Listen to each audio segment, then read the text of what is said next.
Guarantee ನ್ಯೂಸ್ಗೆ ಸ್ವಾಗತ. ನಾನು ಅಖಿಲೇಶ್ ದಬ್ಬೆಕಟ್ಟೆ. 30 ಜಿಲ್ಲೆ 30 ಸುದ್ದಿಯಲ್ಲಿ ಯಾವೆಲ್ಲ ಸುದ್ದಿಗಳಿದೆ ಬನ್ನಿ ನೋಡೋಣ. ರಾಯಚೂರಿನಲ್ಲಿ ಇಂದು ಬುಡಕಟ್ಟು ಸಾಂಸ್ಕೃತಿಕ ಉತ್ಸವ ಕಾರ್ಯಕ್ರಮಕ್ಕೆ ಸಿಎಂ ಸಿದ್ದರಾಮಯ್ಯ ಚಾಲನೆಯನ್ನ ನೀಡಿದರು. ರಾಯಚೂರು ತಾಲೂಕಿನ ಯರಗಿರ ಗ್ರಾಮದ ಬಳಿ ಕಾರ್ಯಕ್ರಮವನ್ನ ಆಯೋಜನೆ ಮಾಡಲಾಗಿತ್ತು. ಈ ಸಮಾರಂಭದಲ್ಲಿ ರಾಯಚೂರು ವಿಶ್ವವಿದ್ಯಾಲಯಕ್ಕೆ ಆದಿಕವಿ ಶ್ರೀ ಮಹರ್ಷಿ ವಾಲ್ಮೀಕಿ ವಿವಿಯ ನಾಮಫಲಕವನ್ನ ಅನಾವರಣ ಮಾಡಿದ್ರು. ಸುಮಾರು 936 ಕೋಟಿ ರೂಪಾಯಿ ಅಭಿವೃದ್ಧಿ ಕಾಮಗಾರಿಗಳಿಗೆ ವೇದಿಕೆ ಮೇಲೆ ಚಾಲನೆಯನ್ನ ನೀಡಲಾಯಿತು. ಕಾರ್ಯಕ್ರಮದಲ್ಲಿ ಎಐಸಿಸಿ ಅಧ್ಯಕ್ಷ ಮಲ್ಲಿಕಾರ್ಜುನ್ ಖರ್ಗೆ, ರಾಯಚೂರು ಜಿಲ್ಲಾ ಉಸ್ತುವಾರಿ ಸಚಿವ ಡಾಕ್ಟರ್ ಶರಣ್ ಪ್ರಕಾಶ್ ಸೇರಿದಂತೆ 10ಕ್ಕೂ ಹೆಚ್ಚು ಸಚಿವರು ಭಾಗಿಯಾಗಿದ್ದರು. ಗಣಿ ಹಗರಣ ವಿಚಾರಕ್ಕೆ ಸಂಬಂಧಪಟ್ಟಂತೆ ಸಚಿವ ಎಚ್.ಕೆ. ಪಾಟೀಲ್ ಸರ್ಕಾರಕ್ಕೆ ಪತ್ರವನ್ನ ಬರೆದಿದ್ರು. ಇದೀಗ ಈ ವಿಚಾರಕ್ಕೆ ಸಂಬಂಧಪಟ್ಟಂತೆ ಬಾಗಲಕೋಟೆಯಲ್ಲಿ ಗೃಹ ಸಚಿವ ಡಾಕ್ಟರ್ ಜಿ. ಪರಮೇಶ್ವರ್ ಪ್ರತಿಕ್ರಿಯೆಯನ್ನ ಕೊಟ್ಟಿದ್ದಾರೆ. ರಾಜ್ಯದಲ್ಲಾಗಿರುವಂತಹ ಈ ಗಣಿ ಹಗರಣದಲ್ಲಿ 1,50,000 ಕೋಟಿ ಕಬ್ಬಿಣದ ಆದರೂ ರಫ್ತಾಗಿದೆ. ಅದರಲ್ಲಿ ಅನೇಕ ಅಕ್ರಮ ಆಸ್ತಿಗಳನ್ನ ಮಾಡಿದ್ದಾರೆ. ಆ ಆಸ್ತಿಗಳನ್ನ ಮುಟ್ಟುಗೋಲು ಹಾಕಿಕೊಳ್ಳುವಂತೆ ಪತ್ರದಲ್ಲಿ ಉಲ್ಲೇಖಿಸಲಾಗಿದೆ. ಅದನ್ನ ಸಚಿವ ಸಂಪುಟದಲ್ಲಿ ಚರ್ಚೆ ಮಾಡಿ ತೀರ್ಮಾನವನ್ನ ಮಾಡ್ತೇವೆ. ಇನ್ನು ಅವರು ಪತ್ರ ಬರೆದಿರುವುದು ಕೇವಲ ನಮ್ಮ ಸರ್ಕಾರದಲ್ಲಿ ಅಂತಲ್ಲ, ಹಿಂದಿನ ಸರ್ಕಾರದಲ್ಲಿ ಹೀಗೆ ಮುಂದುವರೆದುಕೊಂಡು ಬಂದಿದೆ. ಹೀಗಾಗಿ ನಮ್ಮ ಸರ್ಕಾರದಲ್ಲಿ ನಾವು ಕ್ರಮವನ್ನ ಕೈಗೊಳ್ತೀವಿ ಅನ್ನೋದಾಗಿ ಹೇಳಿಕೆ ಕೊಟ್ಟಿದ್ದಾರೆ.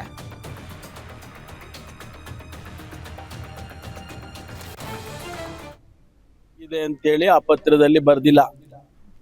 ಆ ಪತ್ರ ನನ್ನ ಹತ್ರ ಕಾಪಿ ಇದೆ, ಬೇಕಾದ್ರೆ ನಿಮ್ಗೆ ಕೊಡ್ತೀನಿ. ಅವ್ರು ಬರ್ದಿರೋದೇನು ಅಂತ ಹೇಳಿದ್ರೆ, ಏನು ಗಣಿ ಹಗರಣ ರಾಜ್ಯದಲ್ಲಿ ಆಗಿತ್ತು ಅದು 1,50,000 ಕೋಟಿ ರೂಪಾಯಿಗೆ ಬೆಲೆ ಬಾಳ್ತಕ್ಕಂತ ಕಬ್ಬಿಣದ ಅದರನ್ನ ಅವರು ತೆಗೆದುಕೊಂಡು ಹೋಗಿದ್ದಾರೆ. ಅದರಲ್ಲಿ ಆ ಪ್ರೊಸೀಡ್ಸ್ ಏನ್ ಬಂದಿದೆ, ಆ 1,50,000 ಕೋಟಿ ಹಣ ಬಂದಿದೆ. ಹಣದಲ್ಲಿ ಅವರು ಅನೇಕ ಪ್ರಾಪರ್ಟಿಗಳು ಮಾಡಿದ್ದಾರೆ, ಅನೇಕ ರೀತಿಯಲ್ಲಿ ಉಪಯೋಗ ಮಾಡಿಕೊಂಡಿದ್ದಾರೆ. ಆ ಎಲ್ಲಾ ಪ್ರಾಪರ್ಟಿಗಳನ್ನ ಮುಟ್ಟುಕೋಲು ಹಾಕಬೇಕು ಅಂತೇಳಿ ಅವರು ಸಲಹೆ ಕೊಟ್ಟಿದ್ದಾರೆ. ಅದು ನಾವು ಸಂಪುಟದಲ್ಲಿ ಅದನ್ನ ಚರ್ಚೆ ಮಾಡ್ತೀವಿ. ಅವ್ರು ಬರ್ದಿರ್ತಕ್ಕಂಥದ್ದು ಬರೀ ನಮ್ಮ ಸರ್ಕಾರದಲ್ಲಿ ಆಗಿದೆ ಅನ್ನುವಂಥದ್ದಲ್ಲ. ಹಿಂದೆ ಸಂಸದೆ ಡಾಕ್ಟರ್ ಪ್ರಭಾ ಮಲ್ಲಿಕಾರ್ಜುನ್ರನ್ನ ಅಮಿತ್ ಶಾ ಹೊಗಳಿದ್ದ ವಿಚಾರಕ್ಕೆ ಸಂಬಂಧಪಟ್ಟಂತೆ ದಾವಣಗೆರೆಯಲ್ಲಿ ಸಂಸದೆ ನಗುತ್ತಲೇ ಹೇಳಿಕೆಯನ್ನ ಕೊಟ್ಟಿದ್ದಾರೆ. ಅಮಿತ್ ಶಾ ಹೊಗಳಿದ ತಕ್ಷಣ ಬಿಜೆಪಿ ಹೋಗೋದಕ್ಕಾಗಲ್ಲ, ಅವರು ಹಿರಿಯರು, ಹೊಗಳೋದ್ರಿಂದ ಇನ್ನಷ್ಟು ಒಳ್ಳೆ ಕೆಲಸವನ್ನು ನಾನು ಮಾಡ್ತೀನಿ. ನಾನು ಸಂಸದೆಯಾಗಿ 1 ವರ್ಷ ಆಗಿದೆ, ನಮಗೆ ಸ್ವಯಂ ವ್ಯಕ್ತಿತ್ವ ಇದೆ. ಹೊಗಳಿಕೆ ಇರಲಿ ತೆಗಳಿಕೆ ಇರಲಿ ಎಲ್ಲ ಆಶೀರ್ವಾದ ಅಂತ ಮುಂದೆ ಕೆಲಸ ಮಾಡ್ತೀನಿ ಅಂತ ಪ್ರಭಾ ಮಲ್ಲಿಕಾರ್ಜುನ್ ಹೇಳಿದ್ದಾರೆ. 1 ವರ್ಷ ಆಗಿದೆ. 1 ವರ್ಷದಲ್ಲಿ ಅನುಭವದ ಜೊತೆಗೆ ನಮ್ಮ ಒಂದು ಸ್ವಯಂ ವ್ಯಕ್ತಿತ್ವನೂ ಇರುತ್ತೆ. ನಾನು ಹೇಳಿದ್ನಲ್ಲ, ಸಮಸ್ಯೆಗಳನ್ನು ನಾವು ಕೇವಲ ಕೇಂದ್ರದಲ್ಲಿ ಸರ್ಕಾರ ಇರೋದು BJP ಸರ್ಕಾರ, ನಾವಿರೋದು ಕಾಂಗ್ರೆಸ್ನಲ್ಲಿ, ರಾಜ್ಯದಲ್ಲಿ ಕಾಂಗ್ರೆಸ್ ಸರ್ಕಾರ ಇದೆ. ಸೊ ಆದ್ದರಿಂದ ಎಂದೂ ಹಾರಿಕೆ ಉತ್ತರ ಕೊಡಬೇಡ್ದು. ಜನಪ್ರತಿನಿಧಿಗಳಾಗಿ ನಮ್ಮ ಕೈಲಾದಷ್ಟು ಸಹಾಯ ಮಾಡಬೇಕು. ಈಗ ಕೇಸ್ ಬೈ ಕೇಸ್ ನಮ್ಮಲ್ಲಿ ಯಾವುದೇ ಒಂದು ಗ್ರೀವೆನ್ಸ್ ಬಂದರೂ ಕೂಡ ಯಾವ ರೀತಿ ನಾವು ಒಂದು ಸೊಲ್ಯೂಷನ್ ಕೊಡ್ಬೋದು ಅನ್ನೋದರಲ್ಲಿ ಕೆಲಸ ಮಾಡ್ತಾ ಇದ್ದೀವಿ. ಐ ಥಿಂಕ್ ಅದನ್ನು ಎಲ್ಲರೂ ಅಬ್ಸರ್ವ್ ಮಾಡ್ತಾ ಇದ್ದಾರೆ, ಅಪ್ರಿಷಿಯೇಟ್ ಮಾಡ್ತಾ ಇದ್ದಾರೆ. ಸ್ಪೆಷಲಿ ಲೇಡೀಸು ಕೂಡ ಅವರಿಗೆ ಆರ್ಥಿಕವಾಗಿ ಸಬಲರಾಗಿ ಮಾಡಬೇಕು ಅನ್ನೋದು ಒಂದು ದೊಡ್ಡ ಉದ್ದೇಶ ಇದೆ. ನಮ್ಮ NRLM ಸ್ಕೀಮ್ಸ್ನಲ್ಲಿ ಸಾಕಷ್ಟು ಫಂಡ್ಸ್ ಬರುತ್ತೆ. ಸೊ ಹೆಣ್ಮಕ್ಳಿಗೆ ಒಳ್ಳೆ ಸ್ಕಿಲ್ಸ್ ಕೊಟ್ಟು ಒಳ್ಳೆ ರೀತಿಯಲ್ಲಿ ಅವರ ಒಂದು ಏನೇನು ಪ್ರಾಡಕ್ಟ್ ಇರುತ್ತೆ ಅದನ್ನು ನ್ಯಾಷನಲ್ ಮಾರ್ಕೆಟಿಗೆ ಲಿಂಕ್ ಮಾಡಿ ಅವರನ್ನು ಸಬಲರಾಗಿ ಮಾಡಬೇಕು ಅಂತ ಇದೆ. ಅಮಿತ್ ಶಾ ಅವರು ಹೊಗಳಿದ್ದಾರೆ. ಎಲ್ಲರೂ ಹೊಗಳಿಕೆ ಇರಲಿ ತೆಗಳಿಕೆ ಇರಲಿ ಎಲ್ಲದೂ ಆಶೀರ್ವಾದ ಅಂದ್ಕೊಂಡೇ ಕೆಲಸ ಮಾಡ್ತೀವಿ. 1 ವರ್ಷ ಆಗಿದೆ. 1 ವರ್ಷದಲ್ಲಿ ಅನುಭವದ ಜೊತೆಗೆ ನಮ್ಮ ಒಂದು ಸ್ವಯಂ ವ್ಯಕ್ತಿ. ರಾಜ್ಯ ಸರ್ಕಾರ ಹಾಗೂ ವಸತಿ ಸಚಿವರ ವಿರುದ್ಧ ಹುಬ್ಬಳ್ಳಿಯಲ್ಲಿ ಪ್ರತಿಭಟನೆ ಮಾಡಲಾಗಿದೆ. ಬಿಜೆಪಿ ಪಕ್ಷದ ಮುಖಂಡರು ಹಾಗೂ ಕಾರ್ಯಕರ್ತರಿಂದ ಹುಬ್ಬಳ್ಳಿಯಲ್ಲಿ ಜಮೀರ್ ಅಹಮದ್ ವಿರುದ್ಧ ಆಕ್ರೋಶವನ್ನ ಹೊರಗಾಕಿದ್ದಾರೆ. ಜಮೀರ್ಗೆ ಸಾವಿರಾರು ಕೋಟಿ ಭ್ರಷ್ಟಾಚಾರ ಮಾಡಿದ್ದಕ್ಕೆ ಕಂಗ್ರಾಚ್ಯುಲೇಷನ್ ಅನ್ನೋದಾಗಿ ಪ್ರೊಟೆಸ್ಟ್ ಮಾಡಿದ್ದಾರೆ. ಜಮೀರ್ ಇಲಾಖೆ ಬಗ್ಗೆ ತನಿಖೆ ನಡೆಸಬೇಕು, ಅವರ ರಾಜೀನಾಮೆಯನ್ನ ಪಡಿಲೇಬೇಕು ಅನ್ನೋದಾಗಿ ಒತ್ತಾಯಿಸಿದ್ದಾರೆ. CM Siddaramaiah, DCM D K Shivakumar ಫೋಟೋವನ್ನ ಹಿಡಿದು ಆಕ್ರೋಶವನ್ನ ಹೊರಗಾಕಿದ್ದಾರೆ.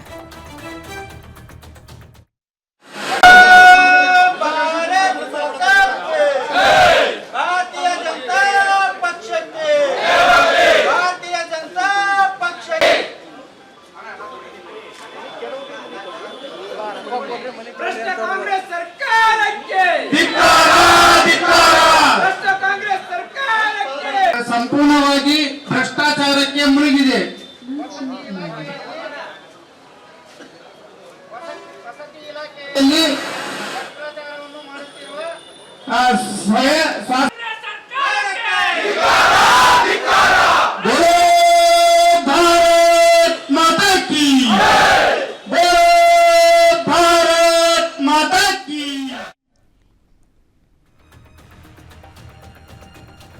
ಅಂಗಡಿಗೆ ಹೋಗ್ತಾ ಇದ್ದ ಯುವತಿ ಜೊತೆ ಪುಂಡರು ಅಸಭ್ಯ ವರ್ತನೆಯನ್ನ ತೋರಿದ್ದಾರೆ. ಗಾಂಜಾ ನಶೆಯಲ್ಲಿದ್ದಂತ 5-6 ಪುಂಡರು ಮಹಿಳೆ ಮೇಲೆ ಹಾಡು ಹಗಲೇ ನಡು ರಸ್ತೆಯಲ್ಲಿ ಮೈಕೈಯನ್ನ ಮುಟ್ಟಿ ಲೈಂಗಿಕ ದೌರ್ಜನ್ಯವನ್ನ ಎಸಗಿದ್ದಾರೆ. ಇದಕ್ಕೆ ಪ್ರತಿರೋಧ ವ್ಯಕ್ತಪಡಿಸಿದ ಯುವತಿ ಮೇಲೆ ಹಲ್ಲೆ ಕೂಡ ಮಾಡಿದ್ದಾರೆ. ಬನ್ನೇರ್ಘಟ್ಟ ಪೊಲೀಸ್ ಠಾಣಾ ವ್ಯಾಪ್ತಿಯ ರೇಣುಕಾ ಯಲ್ಲಮ್ಮ ಬಡಾವಣೆಯಲ್ಲಿ ನಿನ್ನೆ ಸಂಜೆ 4 ಗಂಟೆಯ ಹೊತ್ತಿನಲ್ಲಿ ಈ ಘಟನೆ ಆಗಿದೆ. ಸ್ಥಳೀಯರ ನೆರವಿನಿಂದ ತಪ್ಪಿಸಿಕೊಂಡು ಬಂದರೂ ಸಹ ಮನೆ ಬಳಿ ನುಗ್ಗಿ ಗಲಾಟೆ ಮಾಡಿದ್ದಾರೆ. ಬನ್ನೇರುಘಟ್ಟ ಠಾಣೆಯಲ್ಲಿ ಕೇಸ್ ದಾಖಲಾಗಿದೆ.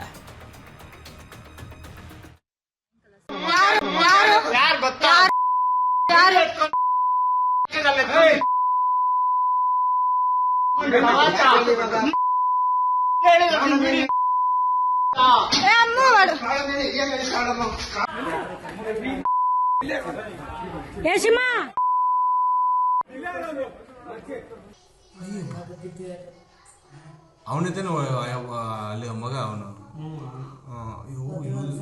ಇದು ಏನು ಸರಿಯಾಗಿ ಹೊಡಿತಾರಲ್ಲ ಮರೆಯ ಸರ್. ಅಂಗಡಿಗೆ ಅಂತ ನಾನು ನಡ್ಕೊಂಡು ಹೋಗ್ತಾ ಇದ್ದೆ ಸಾಯಂಕಾಲ ಸಂಜೆ. ಅಲ್ಲಿದು ಪ್ರಖ್ಯಾತ ಸ್ವಾಮೀಜಿಯೊಬ್ಬರು ಮಹಿಳೆಯೊಬ್ಬರ ಜೊತೆ ರೆಡ್ ಹ್ಯಾಂಡ್ ಆಗಿ ಸಿಕ್ಕಿಬಿದ್ದಿದ್ದಾರೆ. ಹೀಗಾಗಿ ಬೆಳಗಾವಿಯ ಪ್ರಖ್ಯಾತ ಮಠವೊಂದರಲ್ಲಿ ರಾತ್ರಿ ಹೊತ್ತಿನಲ್ಲಿ ಅನಾಚಾರಗಳು ನಡೆಯುವ ಶಂಕೆ ವ್ಯಕ್ತವಾಗ್ತಿದೆ. ಇನ್ನು ಸ್ಥಳೀಯರು ಮಠದ ಮೇಲೆ ಅಟ್ಯಾಕ್ ಮಾಡಿ ಅಡಗಿಸಿದಂತ ಸ್ವಾಮೀಜಿಗಳ ವಿರುದ್ಧ ಈಗ ಅವರನ್ನ ನೀರಿಳಿಸಿದ್ದಾರೆ. ಏನೇನು ಮಾಡ್ತಾ ಇದ್ರು ಅಂತ. ಬೆಳಗಾವಿ ಜಿಲ್ಲೆಯ ಮೂಡಲಗಿ ತಾಲೂಕಿನ ಶಿವಾಪುರ ಗ್ರಾಮದಲ್ಲಿರುವಂತ ಮಠ ಇದಾಗಿದ್ದು ಸ್ವಾಮೀಜಿ ರೂಮ್ನಲ್ಲಿ ಲೇಡಿ ಇರೋದು ಬೆಳಕಿಗೆ ಬಂದಿದೆ. ತಕ್ಷಣವೇ ಊರಿಗೆಲ್ಲ ಈ ಸುದ್ದಿ ಹಬ್ಬಿಸಿ ಮಠದ ಮುಂದೆ 100 ಮಂದಿ ಸೇರಿಕೊಂಡಿದ್ದಾರೆ. ರೂಮಿನೊಳಗೆ ನುಗ್ಗಿ ಸ್ವಾಮೀಜಿ ಹಾಗೂ ಮಹಿಳೆಯನ್ನ ತರಾಟೆಗೆ ತೆಗೆದುಕೊಂಡಿದ್ದಾರೆ. ಅಲ್ಲದೆ ಯಾವುದೇ ಕಾರಣಕ್ಕೂ ಕೂಡ ಸ್ವಾಮೀಜಿಗಳು ಮಠದಲ್ಲಿ ಇರಬಾರದು ಅಂತ ವಿರೋಧಿಸಿದ್ದಾರೆ. ಮೂಡಲಗಿ ಪೊಲೀಸರು ಸ್ಥಳಕ್ಕೆ ದೌಡಾಯಿಸಿ ಪರಿಸ್ಥಿತಿಯನ್ನ ತಿಳಿಗೊಳಿಸಿದ್ದಾರೆ. ಸ್ಥಳೀಯರ ವಿರೋಧದ ಬೆನ್ನಲ್ಲೇ ಶ್ರೀಗಳು ಮಠ ಬಿಟ್ಟು ಹೋಗಿದ್ದಾರೆ. ಇನ್ನು ದಾವಣಗೆರೆಯ ಹತ್ತಿಕುಣಿ ಗ್ರಾಮ ಪಂಚಾಯತ್ನಲ್ಲಿ ನಡೆದಂತ ವಸತಿ ಗೋಲ್ಮಾಲ್ ಕೇಸ್ಗೆ ಬಿಗ್ ಟ್ವಿಸ್ಟ್ ಸಿಕ್ಕಿದೆ. ಹಣ ಕೊಟ್ರೆ ವಸತಿ ಮನೆ, ಇಲ್ದಿದ್ರೆ ಗುಡಿಸಲು ಭಾಗ್ಯ ಅಂತ ನಿನ್ನೆ ಗ್ಯಾರಂಟಿ ನ್ಯೂಸ್ ಸುದ್ದಿ ಪ್ರಸಾರವನ್ನು ಮಾಡಿತ್ತು. ಇದೀಗ ಗೋಲ್ಮಾಲ್ನ ಮತ್ತಷ್ಟು ವಿಡಿಯೋಗಳು ವೈರಲ್ ಆಗ್ತಿದೆ. ಜಿಲ್ಲಾ ಪಂಚಾಯತ್ ಸಿಇಒಗೆ ಲಂಚದ ಬಗ್ಗೆ ದೂರು ನೀಡಲು ಹೋದ್ರೆ ಹಣ ಕೊಟ್ಟಿದ್ದು ಪ್ರೂಫ್ ಇದ್ರೆ ಕಂಪ್ಲೇಂಟ್ ಕೊಡಿ, ಈ ಬಗ್ಗೆ ತನಿಖೆ ಮಾಡಲಾಗುತ್ತೆ ಅಂತ ಹೇಳಿದ್ದಾರೆ. ಹೀಗಾಗಿ ಜಿಲ್ಲಾ ಪಂಚಾಯತಿನ ಸಿಇಒ ವಿರುದ್ಧ ಗ್ರಾಮಸ್ಥರು ಕೆಂಡ ಕಾರಿದ್ದಾರೆ. ಜೊತೆಗೆ ಗ್ರಾಮ ಪಂಚಾಯತ್ ಅಧ್ಯಕ್ಷರಿಗೂ ಕೂಡ ಸಖತ್ ಕ್ಲಾಸ್ ತೆಗೆದುಕೊಂಡಿದ್ದಾರೆ.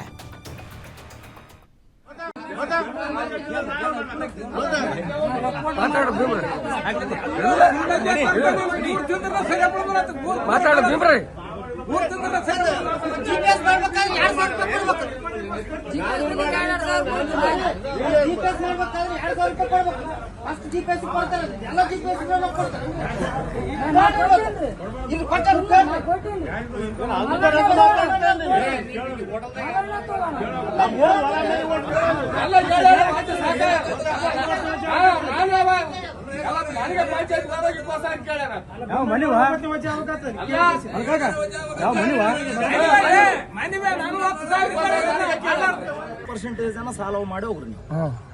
ಈಗ ಏನಾದ್ರೆ ಮನೆಗಳ ಬಗ್ಗೆ ಯಾರು ತಗೊಳಕತ್ತಾರ ರೊಕ್ಕ?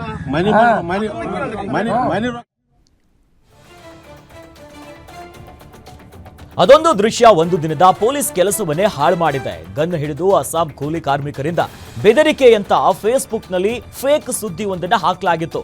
ಸಕಲೇಶಪುರ ತಾಲೂಕಿನ ಅಚ್ಚರಡಿ ಗ್ರಾಮದ ಜೈರಾಮ್ ಎನ್ನುವರ ಎಸ್ಟೇಟ್ನಲ್ಲಿ 100 ರೂಪಾಯಿ ಗನ್ನಲ್ಲಿ ಕಾಫಿ ತೋಟದ ಮಾಲೀಕರನ್ನ ಹೆದರಿಸುತ್ತಿದ್ದಾರೆ ಅಂತ ಸುಳ್ಳು ಸುದ್ದಿ ಹರಿದಾಡಿತ್ತು. ಈ ಫೇಕ್ ಸುದ್ದಿ ವೈರಲ್ ಆಗಿದ್ದೇ ತಡ ಸಕಲೇಶಪುರದ ರೂರಲ್ ಪೊಲೀಸರು ಅಲರ್ಟ್ ಆಗಿ ತನಿಖೆಯನ್ನ ಕೈಗೆತ್ತಿಕೊಂಡಿದ್ರು. ಆದರೆ ಆ ಗನ್ 100 ರೂಪಾಯಿ ಕೊಟ್ಟು ತಂದಿದ್ದ ಪಟಾಕಿ ಸಿಡಿಸುವಂತ ಗನ್ ಅನ್ನೋದಾಗಿ ತಿಳಿದು ಬಂದಿದೆ. ಈ ಹಿನ್ನೆಲೆ ಫೇಕ್ ಸುದ್ದಿ ಹರಡಿಸಿದವರ ವಿರುದ್ಧ ಕೇಸ್ ದಾಖಲಾಗುವ ಸಾಧ್ಯತೆ ಇದೆ. ಕೋಟ್ಯಾಂತರ ರೂಪಾಯಿ ಬೆಲೆ ಬಾಳುವಂತ ಸರ್ಕಾರಿ ಭೂಮಿಯನ್ನ ಸರ್ಕಾರ ವಶಕ್ಕೆ ಪಡೆದಿದೆ. ಮೈಸೂರು ತಾಲೂಕು ಬಸವನಹಳ್ಳಿ ಬಳಿ ಅಕ್ರಮ ಕಟ್ಟಡ ನಿರ್ಮಾಣ ಮಾಡಲಾಗಿತ್ತು. ಈ ಹಿನ್ನೆಲೆ ಮೈಸೂರು ಅಭಿವೃದ್ಧಿ ಪ್ರಾಧಿಕಾರದಿಂದ ಕಾರ್ಯಾಚರಣೆಯನ್ನ ನಡೆಸಲಾಗಿದೆ. ಅಕ್ರಮ ಕಟ್ಟಡಗಳನ್ನ ನೆಲಸಮ ಮಾಡಲಾಗಿದೆ. ಸುಮಾರು 8 ಎಕರೆ ಜಾಗವನ್ನ ವಶಕ್ಕೆ ಪಡೆದಿದ್ದಾರೆ.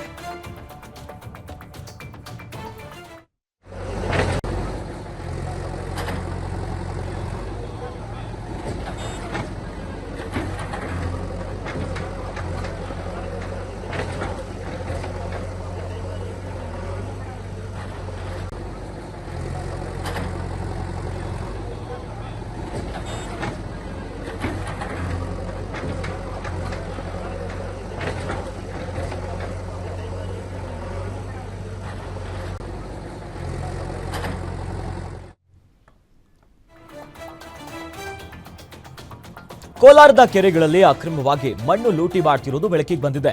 ಕೋಲಾರ ಜಿಲ್ಲೆಯ ಬಂಗಾರಪೇಟೆ ತಾಲೂಕಿನ ಬೂದಿಕೋಟೆ ಗ್ರಾಮದ ಸುತ್ತಮುತ್ತಲಿನ ಕೆರೆಗಳಲ್ಲಿ ಈ ಅಕ್ರಮ ನಡೆಸಲಾಗ್ತಿದೆ. ಇನ್ನು ಹಗಲಲ್ಲೇ ಜೆಸಿಬಿ ಹಿಟಾಚಿಯನ್ನ ಬಳಸಿ ದಂಧೆಕೋರರು ಮಣ್ಣನ್ನ ಲೂಟಿ ಮಾಡ್ತಿದ್ದಾರೆ. ಇಟ್ಟಿಗೆ ಫ್ಯಾಕ್ಟರಿಗಳಿಗಂತ ಮಣ್ಣನ್ನ ತೆಗೆದು ಹೊರ ರಾಜ್ಯಗಳಿಗೆ ರಫ್ತು ಮಾಡಲಾಗ್ತಿದೆ. ಈ ಕೆಲಸಕ್ಕೆ ಅಧಿಕಾರಿಗಳು ಕೂಡ ಸಾಥ್ ನೀಡ್ತಿರುವಂತ ಆರೋಪ ಸಹ ಕೇಳಿಬಂದಿದೆ. ದೂರು ಕೊಟ್ಟರೂ ಸಹ ಕ್ರಮ ಕೈಗೊಳ್ಳದ ಅಧಿಕಾರಿಗಳ ವಿರುದ್ಧ ಗ್ರಾಮಸ್ಥರು ಆಕ್ರೋಶವನ್ನ ಹೊರಗಾಕಿದ್ದಾರೆ.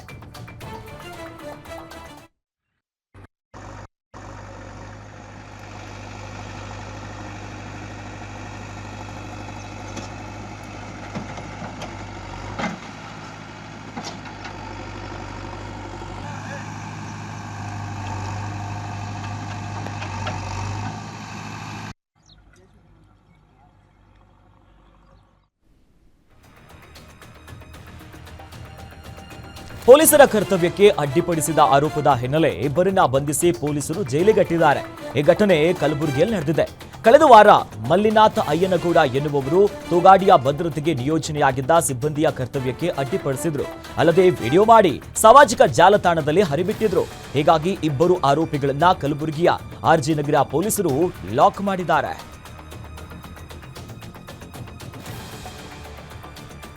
ಹುಬ್ಬಳ್ಳಿಯಲ್ಲಿ ಭಿಕ್ಷುಕರಿಬ್ಬರು ಸಣ್ಣ ಕಾರಣಕ್ಕೆ ಹೊಡೆದಾಡಿಕೊಂಡಿದ್ದು ಸದ್ಯ ಕೊಲೆಯಲಂತಿಯಾಗಿದೆ. ತಾಯಿಗೆ ಬೈದ ಎನ್ನುವಂತ ಕಾರಣಕ್ಕೆ ಬೈಕ್ ಸೆಟ್ ಬಾಕ್ಸ್ನಿಂದ ಹೊಡೆದು ಸ್ನೇಹಿತನನ್ನ ಮತ್ತೊಬ್ಬ ಭಿಕ್ಷುಕ ಕೊಲೆ ಮಾಡಿದ್ದಾನೆ. ಬಿಹಾರ ಮೂಲದ ವಿಶೇಷ ವಿಕಲಾಂಗಚೇತನ ಮಿತೀಶ್ ಎಂಬಾತನನ್ನ ಬಿಹಾರಿ ಮೂಲದ ರಾಜೇಶ್ ಕುಮಾರ್ ಅಲಿಯಾಸ್ ನಜೀರ್ ಖಾನ್ ಕೊಲೆ ಮಾಡಿದ್ದಾನೆ. ಇಬ್ಬರು ಭಿಕ್ಷುಕರು ಒಂದೇ ಮನೆಯಲ್ಲಿ ವಾಸ ಮಾಡ್ತಿದ್ರು. ಇಬ್ಬರು ವಿಶೇಷ ವಿಕಲಾಂಗಚೇತನರಾಗಿದ್ರು. ಭಿಕ್ಷೆ ಬೇಡಿ ಜೀವನವನ್ನ ಕಳೀತಾ ಇದ್ರು. ಇದೀಗ ಹಳೆ ಹುಬ್ಬಳ್ಳಿ ಪೊಲೀಸ್ ಸ್ಟೇಷನ್ ಅಲ್ಲಿ ಕೇಸ್ ದಾಖಲಾಗಿದೆ. ಗಾಂಜಾ ಮಾರಾಟ ಮಾಡ್ತಿದ್ದ 3 ಆರೋಪಿಗಳನ್ನ ಅರೆಸ್ಟ್ ಮಾಡಲಾಗಿದೆ. ಆಂಧ್ರ ಪ್ರದೇಶದಿಂದ ಬೆಂಗಳೂರಿಗೆ ಕೋಲಾರದ ಮುಖಾಂತರ ಕಾರ್ನಲ್ಲಿ ಗಾಂಜಾವನ್ನ ಸಾಗಾಟ ಮಾಡ್ತಿದ್ರು. ಖಚಿತ ಮಾಹಿತಿಯ ಮೇರೆಗೆ ಮುಳುಬಾಗಿಲು ಗ್ರಾಮಾಂತರ ಪೊಲೀಸರು ದಾಳಿ ಮಾಡಿದ್ದಾರೆ. ಸುಮಾರು 10 ಲಕ್ಷ ಮೌಲ್ಯದ 11 ಕೆಜಿ ಗಾಂಜಾ ಹಾಗೂ ಕಾರನ್ನ ವಶಕ್ಕೆ ಪಡೆದು 3 ಆರೋಪಿಗಳನ್ನ ಅರೆಸ್ಟ್ ಮಾಡಿದ್ದಾರೆ. ಎನ್ಡಿಪಿಎಸ್ ಕಾಯ್ದೆಯಂತೆ ಪ್ರಕರಣವನ್ನ ದಾಖಲಿಸಿ ಆರೋಪಿಗಳನ್ನ ನ್ಯಾಯಾಂಗ ಬಂಧನಕ್ಕೆ ಒಪ್ಪಿಸಿದ್ದಾರೆ.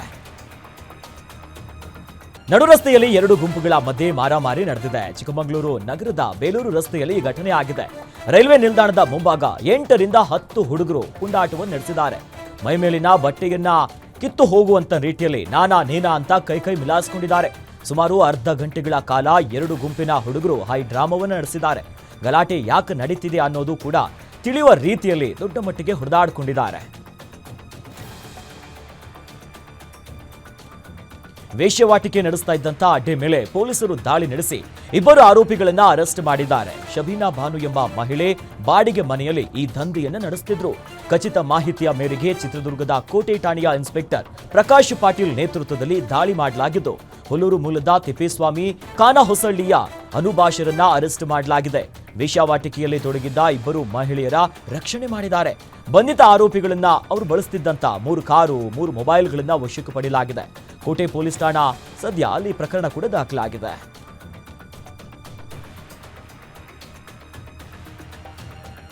ಹೊನ್ನಳ್ಳಿಯಲ್ಲಿ ರಾಜಾರೋಷವಾಗಿ ಕರಡಿ ಓಡಾಡ್ತಾ ಇದೆ. ಈ ವೇಳೆ ವ್ಯಕ್ತಿಯೊಬ್ಬನಿಗೆ ಅಟ್ಟಾಡಿಸಿಕೊಂಡು ಬಂದಿದ್ದು ಗ್ರಾಮಸ್ಥರು ಕರಡಿ ಹಾವಳಿಗೆ ಬೆಚ್ಚಿ ಬಿದ್ದಿದ್ದಾರೆ. ಕರಡಿ ಓಡಾಟದ ದೃಶ್ಯ ಸದ್ಯ ಮೊಬೈಲ್ನಲ್ಲಿ ಸೆರೆ ಹಿಡಿಯಲಾಗಿದೆ. ನಗರದ ಟಿಬಿ ವೃತ್ತದಿಂದ ಪ್ರವಾಸಿ ಮಂದಿರದ ರಸ್ತೆಯಲ್ಲಿ ಓಡಾಡುವಂತ ವೇಳೆ ಮೊಬೈಲ್ನಲ್ಲಿ ಸೆರೆಯಾಗಿದೆ. ಪ್ರವಾಸಿ ಮಂದಿರ ರಸ್ತೆಯಿಂದ ತುಂಗಭದ್ರಾ ನದಿಯ ದಂಡೆ ಹಾಗೂ ಕೋಟೆ ಬಳಿ ಕಾಣಿಸಿಕೊಂಡಂತ ಬಗ್ಗೆ ಮಾಹಿತಿ ತಿಳಿದು ಬಂದಿದೆ. ವಿಷಯ ತಿಳಿದಿದ್ದಂತೆ ಸ್ಥಳಕ್ಕೆ ಅರಣ್ಯ ಇಲಾಖೆಯ ಸಿಬ್ಬಂದಿ ಧಾವಿಸಿದ್ದು ಇನ್ನು ಜಮೀನ್ಗೆ ತೆರಳುವಂತ ಹೊತ್ತಿನಲ್ಲಿ ಜಾಗೃತಿಯನ್ನ ವಹಿಸಬೇಕು ಅಂತ ಅರಣ್ಯ ಇಲಾಖೆಯ ಸಿಬ್ಬಂದಿಗಳು ಮನವಿ ಮಾಡಿದ್ದಾರೆ. ಮಾರ್ಗ ಮಧ್ಯದಲ್ಲೇ ವಿದ್ಯಾರ್ಥಿಗಳನ್ನ ಕೆಳಗಿಳಿಸಿ ಹೋಗಿದ್ದ ಬಸ್ ಕಂಡಕ್ಟರ್ ವಿರುದ್ಧ ಪೋಷಕರು ಆಕ್ರೋಶವನ್ನು ಹೊರಗಾಕಿದ್ದಾರೆ. ಬೆಳಗಾವಿ ಜಿಲ್ಲೆಯ ಮುನವಳ್ಳಿ ಹೊರವಲಯದಲ್ಲಿ ಈ ಘಟನೆ ಆಗಿರೋದು. ಇನ್ನು ಬಸ್ ವೇಳೆ ಪಾಸ್ ಇಲ್ಲದೆ ಇರುವಂತಹ ಕಾರಣಕ್ಕೆ ಡ್ಯಾಂ ಮಧ್ಯದ ಗುಡ್ಡದ ಪ್ರದೇಶದಲ್ಲಿ ಮಕ್ಕಳನ್ನ ಬಸ್ ಕಂಡಕ್ಟರ್ ಬಿಟ್ಟು ಹೋಗಿರುವಂತಾಗಿ ಸದ್ಯ ತಿಳಿದು ಬಂದಿದೆ. ಹೀಗಾಗಿ ಸದ್ಯ ಆಕ್ರೋಶ ಹೊರಗಾಕಿದ್ದಾರೆ ಪೋಷಕರು. ಇನ್ನು ನಿರ್ವಾಹಕನ ವಿರುದ್ಧ ಕ್ರಮಕ್ಕೆ ಡಿಪೋ ಮ್ಯಾನೇಜರ್ಗೆ ಮನವಿ ಮಾಡಿದ್ದಾರೆ.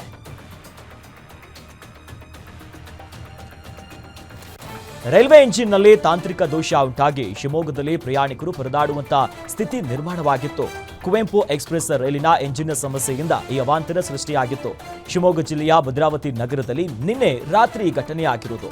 ಮೈಸೂರಿನಿಂದ ಶಿವಮೊಗ್ಗದ ತಾಳಗುಪ್ಪಕ್ಕೆ ತೆರಳುತ್ತಾ ಇದ್ದಂತ ಕುವೆಂಪು ಎಕ್ಸ್‌ಪ್ರೆಸ್ ಟ್ರೈನ್ ತಾಂತ್ರಿಕ ಸಮಸ್ಯೆಯಿಂದ ಮೈಸೂರಿನಿಂದಲೇ ತಡವಾಗಿ ಹೊರಟಿತ್ತು. ಟ್ರೈನ್ ಸಮಸ್ಯೆಯಿಂದ ಮನೆ ತಲುಪಲು ನೂರಾರು ಪ್ರಯಾಣಿಕರು ಪರದಾಡಿದ್ದಾರೆ.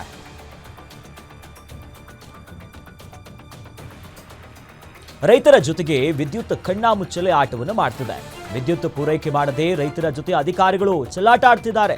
ಅಫ್ಜಲ್ಪುರ ತಾಲೂಕಿನ ಬಳೂರ್ಗಿ ಗ್ರಾಮದಲ್ಲಿ ಘಟನೆ ಆಗಿದೆ. ವಿದ್ಯುತ್ ಸರಿಯಾಗಿ ಪೂರೈಕೆ ಮಾಡದ ಹಿನ್ನೆಲೆಯಲ್ಲಿ ನಾಟಿ ಮಾಡಲು ಸಾಧ್ಯ ಆಗ್ತಿಲ್ಲ. ಕಬ್ಬಿನ ಬೀಜ ಹಾಗೂ ಇತರ ಬೆಳೆ ಒಣಗ್ತಾ ಇದೆಯಂತ ಜೆಸ್ಕಾಂ ಅಧಿಕಾರಿಗಳ ವಿರುದ್ಧ ರೈತರು ಆಕ್ರೋಶವನ್ನು ಹೊರಗಾಕಿದ್ದಾರೆ.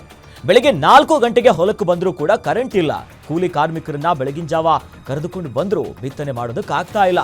ಸಾವಿರಾರು ರೂಪಾಯಿ ಕೊಟ್ಟು ಬೀಜವನ್ನ ಖರೀದಿಸಿದ್ದೇವೆ, ಫೋನ್ ಮಾಡಿದ್ರು ಅಧಿಕಾರಿಗಳು ರಿಸೀವ್ ಮಾಡ್ತಾ ಇಲ್ಲ ಅಂತ ಕಿಡಿಕಾರಿದ್ದಾರೆ. ನೋಡ್ರಿ ಪರಿಸ್ಥಿತಿ ಏನದ ನಮ್ಮ ರೈತರು ಏನ್ ಸುದ್ದಿ ಕಬ್ಬ ಒಣಗಲ್ಗತ್ತದ, ಕರೆಂಟ್ ಇಲ್ಲ, ಏನೂ ಇಲ್ಲ. ನನ್ನಂತೆ ಈ ಸುತ್ತಮುತ್ತ ರೈತರದೆಲ್ಲ ಬಿ ಇದೇ ಗೋಳದ.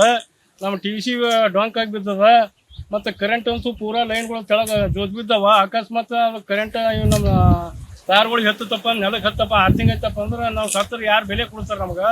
KBದವ್ರಿಗೆ ಆಫೀಸರಿಗೆ ಹೋಗಿ ಹೇಳಿದ್ರೆ, ಲೈನ್ಮನ್ಗೆ ಹೇಳಿದ್ರೆ, SOಗೆ ಹೇಳಿದ್ರೆ ಅವ್ರು ಯಾರು ಕಿವಿಗೆ ಹಾಕೊಳ್ಳಲಾಗ್ಯಾರ.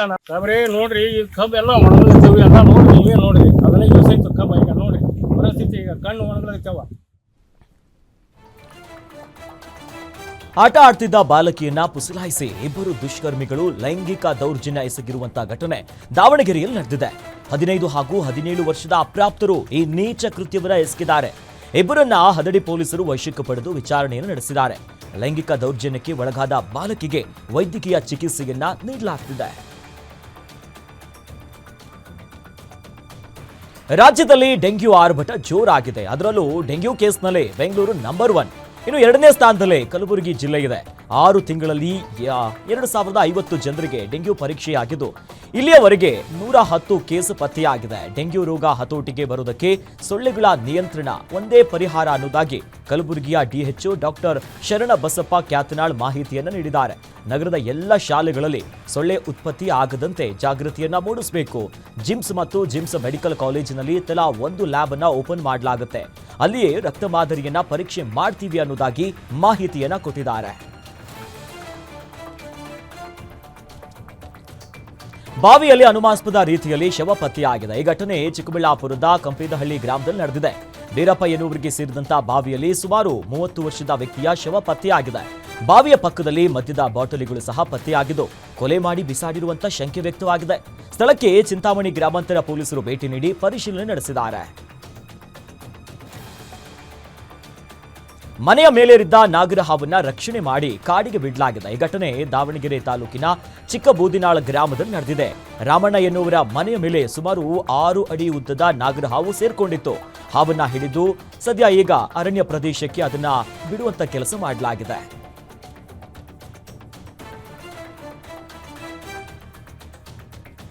ಚಿರತೆಯೊಂದು ಬಸ್ ಸ್ಟಾಪ್ ಮೇಲೆ ಕುಳಿತುಕೊಂಡು ಜನರನ್ನ ಬೆಚ್ಚಿ ಬೀಳಿಸಿರುವಂತಹ ಘಟನೆ ಉತ್ತರ ಕನ್ನಡ ಜಿಲ್ಲೆಯಲ್ಲಿ ನಡೆದಿದೆ. ಗಣೇಶಗುಡಿಯ ಅವೇಡ ಗ್ರಾಮದ ಬಸ್ ಸ್ಟಾಪ್ನಲ್ಲಿ ಚಿರತೆ ಕಂಡುಬಂದಿದೆ. ಭಾನುವಾರ ರಾತ್ರಿ 11 ಗಂಟೆ ಸುಮಾರಿಗೆ ಮಹಲಿಂಗ ಎನ್ನುವವರು ಅವೇಡ ಮಾರ್ಗದಲ್ಲಿ ಹೋಗ್ತಿದ್ದಂತಹ ಸಮಯದಲ್ಲಿ ಚಿರತೆ ಕಂಡು ಗಾಬರಿಗೊಂಡಿದ್ದಾರೆ. ನಂತರ ಚಿರತೆ ತೆರಳುತ್ತಾ ಇರುವಂತಹ ದೃಶ್ಯವನ್ನ ಮೊಬೈಲ್ನಲ್ಲಿ ವಿಡಿಯೋ ಮಾಡಿದ್ದಾರೆ. ಸಾಮಾಜಿಕ ಜಾಲತಾಣದಲ್ಲಿ ಬಸ್ಗಾಗಿ ಕಾಯ್ತಿರುವ ಚಿರತೆ ಅಂತ ವೈರಲ್ ಆಗ್ತಿದೆ. 10 ದಿನಗಳ ಅಂತರದಲ್ಲಿ ಒಂದೇ ಮನೆಯ 7 ದನಗಳು ಸಾವನ್ನಪ್ಪಿವೆ. ಈ ಘಟನೆ ಮಂಗಳೂರಿನ ನೀರು ಮಾರ್ಗದ ಕೆಳರಾಯಿ ಚರ್ಚ್ ಬಳಿ ನಡೆದಿದೆ. ಜೋಸೆಫ್ ಸ್ಟಾನಿ ಪ್ರಕಾಶ್ ಎಂಬ ರೈತರು ಹೈನುಗಾರಿಕೆ ನಡೆಸಿ ಒಟ್ಟು 30ಕ್ಕೂ ಅಧಿಕ ದನ ಕರುಗಳನ್ನ ಸಾಕ್ತಾ ಇದ್ದಾರೆ. ಈ ವೇಳೆ ಹಸುಗಳು ನಿತ್ರಾಣಗೊಂಡು 7 ಹಸುಗಳು ಸಾವನ್ನಪ್ಪಿವೆ. ಮೇಯಲು ಹೋದ ದನಗಳಿಗೆ ವಿಷ ಉಣಿಸಿದ್ದಾರೆ ಅಂತ ಜೋಸೆಫ್ ಈಗ ಆರೋಪ ಮಾಡ್ತಿದ್ದಾರೆ. ಪಶು ವೈದ್ಯರು ರಕ್ತದ ಸ್ಯಾಂಪಲ್ ಅನ್ನ ಸಂಗ್ರಹಿಸಿ ಪರೀಕ್ಷೆಗೆ ಕಳಿಸಿದ್ದಾರೆ. ರಿಪೋರ್ಟ್ ಬಂದ ನಂತರ ಸತ್ಯ ಇನ್ನೇನು ಬಯಲಾಗುತ್ತೆ. ಧಾರವಾಡದಲ್ಲಿ ಮಳೆ ನಿಂತರೂ ನಿಲ್ಲದ ಮಳೆಯ ಅವಾಂತರಗಳು ನೋಡಿ. ಮಳೆ ನೀರು ಖಾಲಿಯಾದ ಬಳಿಕ ಒಂದೊಂದೇ ಅವಾಂತರಗಳು ಬಯಲಾಗ್ತಿವೆ. ರೈತರ ಉಪಯೋಗಕ್ಕೆ ಇದ್ದಂತ ರಸ್ತೆಗೆ ಧಕ್ಕೆಯಾಗಿದೆ. ಮಳೆ ನೀರಿನ ಅಬ್ಬರಕ್ಕೆ ರಸ್ತೆಯ ಅರ್ಧ ಭಾಗ ಕೊಚ್ಚಿ ಹೋಗಿದೆ. ಈ ಘಟನೆ ಧಾರವಾಡ ತಾಲೂಕಿನ ಕವಲಗಿರಿ ಗ್ರಾಮದಲ್ಲಾಗಿದೆ. ನೂರಾರು ಎಕರೆ ಜಮೀನಿಗೆ ಸಂಪರ್ಕ ಕಲ್ಪಿಸುವಂತ ರಸ್ತೆ ಈಗ ಅರ್ಧ ಬಹಳಷ್ಟು ಕುಸಿದು ಹೋಗಿದೆ. ಜಮೀನುಗಳಿಗೆ ಇನ್ನು ಕೃಷಿ ಪರ ಕೆಲಸ ಮಾಡೋದಕ್ಕೂ ಹೋಗುವಂತ ರೈತರು ಪರದಾಡುವಂತ ಪರಿಸ್ಥಿತಿ ನಿರ್ಮಾಣ ಆಗಿದೆ. ಹಾಗಾಗಿ ತಾತ್ಕಾಲಿಕವಾಗಿ ಆದರೂ ಕೂಡ ದುರಸ್ತಿ ಮಾಡಿಕೊಡಿ ಅಂತ ರೈತರು ಒತ್ತಾಯ ಮಾಡ್ತಿದ್ದಾರೆ.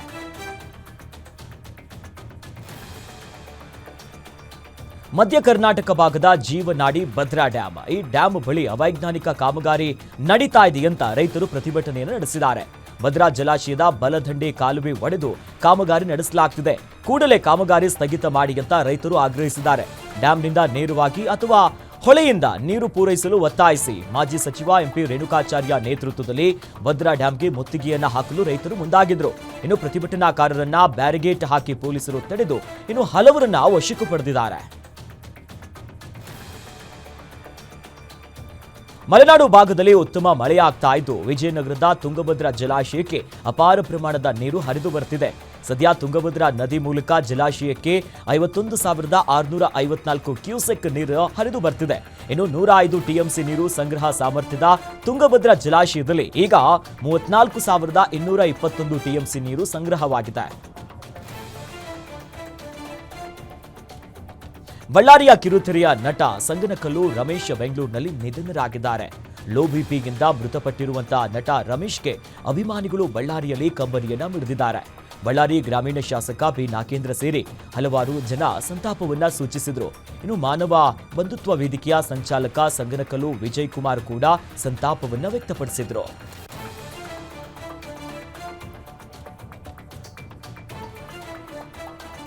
ನಟ ರಜನಿಕಾಂತ್ ಮೈಸೂರಿನ ಬಿಳಿಕೆರೆ ಬಳಿ ಜೈಲರ್ 2 ಸಿನಿಮಾದ ಚಿತ್ರೀಕರಣದಲ್ಲಿ ಭಾಗಿಯಾಗ್ತಿದ್ದಾರೆ. ಈ ಮೊದಲು ರಿಲೀಸ್ ಆದಂತ ಜೈಲರ್ ಸಿನಿಮಾ ಹಿಟ್ ಆಗಿತ್ತು.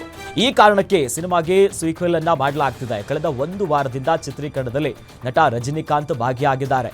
ಶೂಟಿಂಗ್ಗೆ ಹೋಗುವಾಗ ಹಾಗೂ ಶೂಟಿಂಗ್ ಮುಗಿಸಿ ಬರುವಂತ ಹೊತ್ತಿನಲ್ಲಿ ರಜನಿಯನ್ನ ನೋಡೋದಕ್ಕೆ ಫ್ಯಾನ್ಸ್ ರಸ್ತೆ ಬಳಿ ನೆರೆದಿದ್ದಾರೆ. ಏನೋ ಅಭಿಮಾನಿಗಳನ್ನ ನೋಡಿ ರಜನಿಕಾಂತ್ ಕೈ ಮುಗಿದು ಅಭಿನಂದನೆಯನ್ನ ಸಲ್ಲಿಸಿದ್ದಾರೆ. ತಲೈವಾ ತಲೈವಾ ಅಂತ ಫ್ಯಾನ್ಸ್ ರಜನಿಕಾಂತ್ನ ನೋಡಿ ಸಂತಸವನ್ನ ವ್ಯಕ್ತಪಡಿಸಿದ್ದಾರೆ. ಇಷ್ಟೊತ್ತು ನೀವು ನೋಡಿದ್ದು ಗ್ಯಾರಂಟಿ ನ್ಯೂಸ್. ಸುದ್ದಿ ಖಚಿತ, ನ್ಯಾಯ ನಿಶ್ಚಿತ.